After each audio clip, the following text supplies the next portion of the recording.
أعوذ بالله من الشيطان الرجيم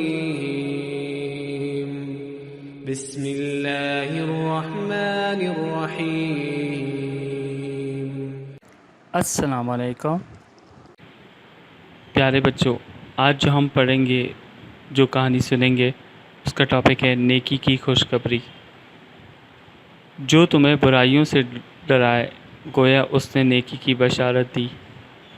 مطلب، جو شخص کسی کو برے کام سے روکتا ہے تو وہ اس شخص کی طرح ہے جس نے دوسرے شخص کو خوشخبری دی ہے۔ ڈانٹ: آصف، تم تو بہت خوش قسمت ہو، ہر وقت موبائل پر گیم کھیلتے رہتے ہو، تمہاری امی منع نہیں کرتی؟ اون نے آصف کو رشک سے دیکھتے ہوئے کہا، منع تو کرتی ہیں مگر وہ کوئی خاص سختی نہیں کرتی۔ آصف نے موبائل پر گیم کھیلتے ہوئے جواب دیا۔ آصف اور اون دونوں دوست تھے اور ایک ہی بلڈنگ میں رہتے تھے۔ دونوں کے فلیٹ ساتھ ساتھ تھے۔ دونوں کو پائلٹ بننے کا بہت شوق تھا، اس لیے ان کی دوستی بھی بہت گہری تھی۔ اون، پہلے اپنا ہوم ورک مکمل کرو، پھر تمہیں تھوڑی دیر کے لیے موبائل ملے گا، امی جان نے کہا۔ جی امی، معلوم ہے، اون نے منہ بناتے ہوئے جواب دیا اور ہوم ورک کرنے لگ گیا۔ رات کو بستر پر لیٹے ہوئے اون بڑبڑا رہا تھا، یہ نہ کرو، وہ نہ کرو، آخر میں بھی تو انسان ہوں، ہر وقت ہر کام سے منع کیا جاتا ہے۔ برابر میں لیٹے ہوئے اون کے بڑے بھائی جعفر نے سنا تو پوچھا، کیا ہوا اون، بہت غصہ آ رہا ہے؟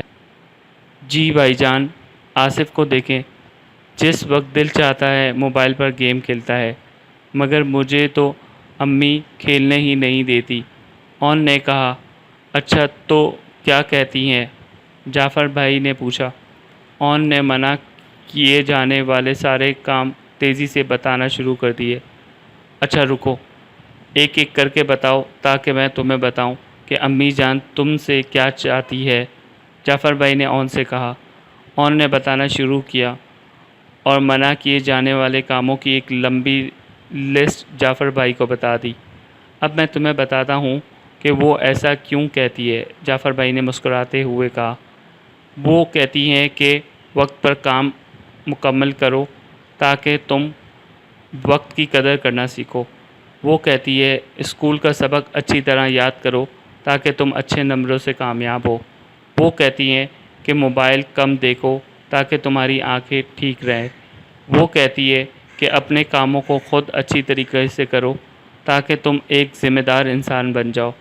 اب بتاؤ، یہ ڈانٹ اور غصہ کس لیے ہے؟ دراصل یہ سب تمہاری بھلائی کے لیے ہے، اور یہ ایک وقت آئے گا جب تم انہی باتوں پر عمل کر کے ایک کامیاب انسان بن جاؤ گے۔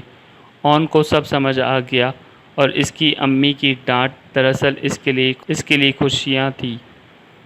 پیارے بچوں، بڑوں کا سخت لہجے میں کسی کام کا منع کرنا یقیناً برا لگتا ہے، لیکن اگر ہم یہ سمجھ لیں کہ بڑے یہ کام ہمارے فائدے کے لیے کر رہے ہیں تو پھر ہمیں کبھی بھی برا نہیں لگے گا۔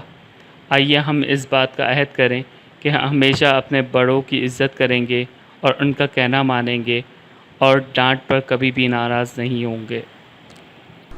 جی فرینڈز، تو کیسی لگی آپ کو یہ ویڈیو؟